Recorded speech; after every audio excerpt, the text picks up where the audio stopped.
What's everybody? It's Slick Meadow here. You can call me Slick, you can call me Meadow, you can call me just Slick Meadow. It doesn't really matter. Today I'm doing a bit of a tech comparison and a what if, or not a what if of is it worth upgrading?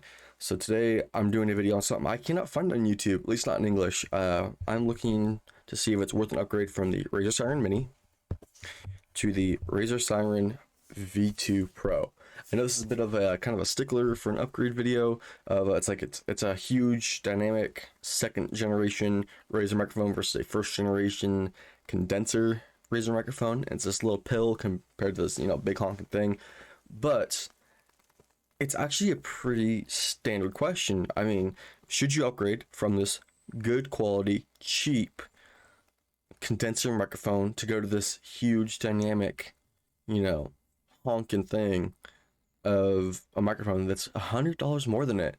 Um, at current day on Cyber Monday, I got it for $132 at Best Buy. That is the only reason I picked it up. If it wasn't that much cheaper than 150, I probably would not have bought it. I would have stayed with the Siren Mini, and I would have been pretty happy with it too. This Razer Siren Mini has the world of performance for what it is. It's this, I mean, guys, it's this little pill, bro, and it performs so much better than most other mics in its price range. Especially if you get it at its $40 price point, which is a great deal in my opinion. If you can get it at $40, it is probably the best microphone you will ever find, in my current opinion, for under $50. And you cannot change my mind on that one. The Blue Yeti Snowball, pretty good microphone, but doesn't have as good, vocal fluidity and fulfillment that this Razer Siren Mini does. I'm gonna do 3 tests today. I'm gonna do a tap test on just like tapping on the desk with like just say about like knocking on a door, just kind of like knock knock knock on a door type performance. I'm gonna hum into the mic a little bit just so that way you can get the difference between the two mics and if they break or do anything weird at all. And I'm also going to do a keyboard.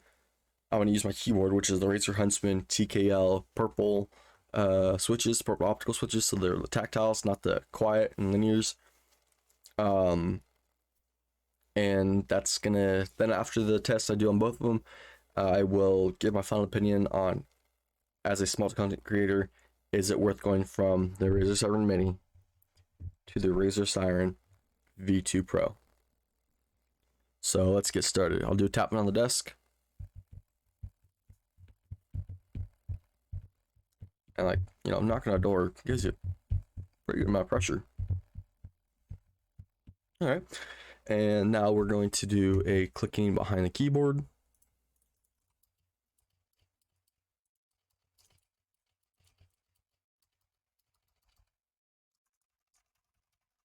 And I'm mashing, bro. I'm mashing. All right. And we'll do a small hum. We'll do Pirates of the Caribbean. And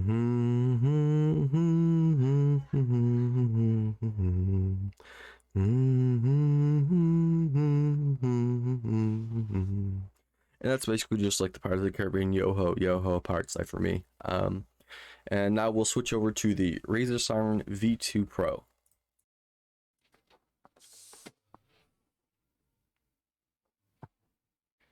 This is the Razer Siren V2 Pro.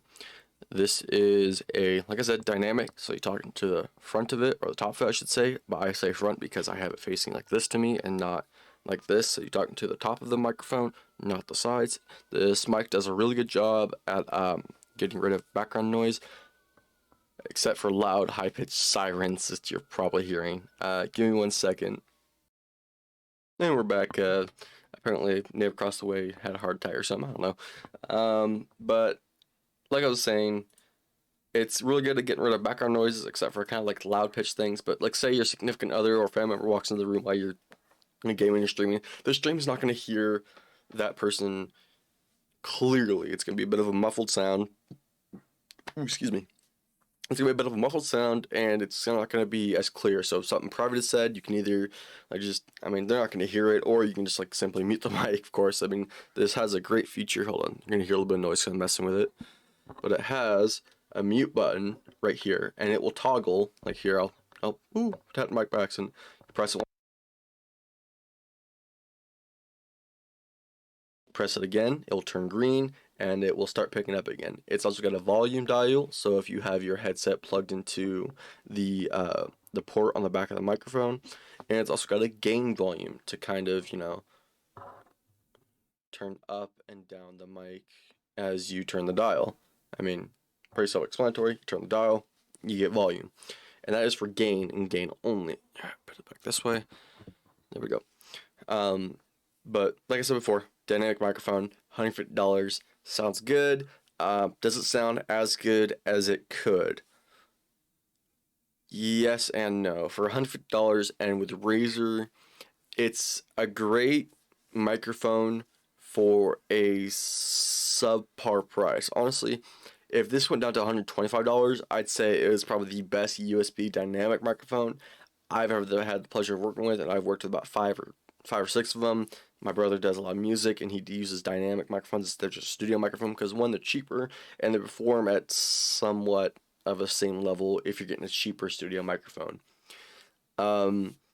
So I've worked with a dynamic mic from, not from Elgato, they don't make dynamics. I forget the brands, but I forget who makes studio microphones, but they were pretty good brands. They were just on their budget options of like around $175, $150.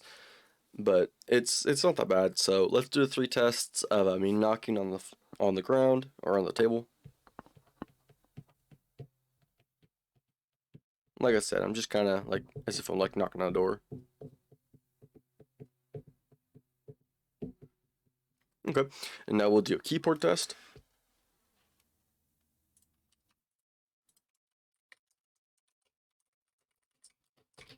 And like I said, like last mic, I'm mashing on these keys.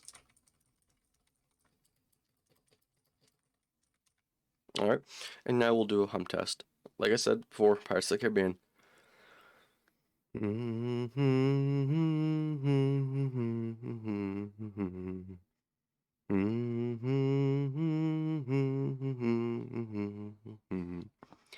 Alright, now that I've done the test for both the mics, let me go back, listen to them, and make sure that they sound as good as they can, and we'll get back to you with my final thoughts.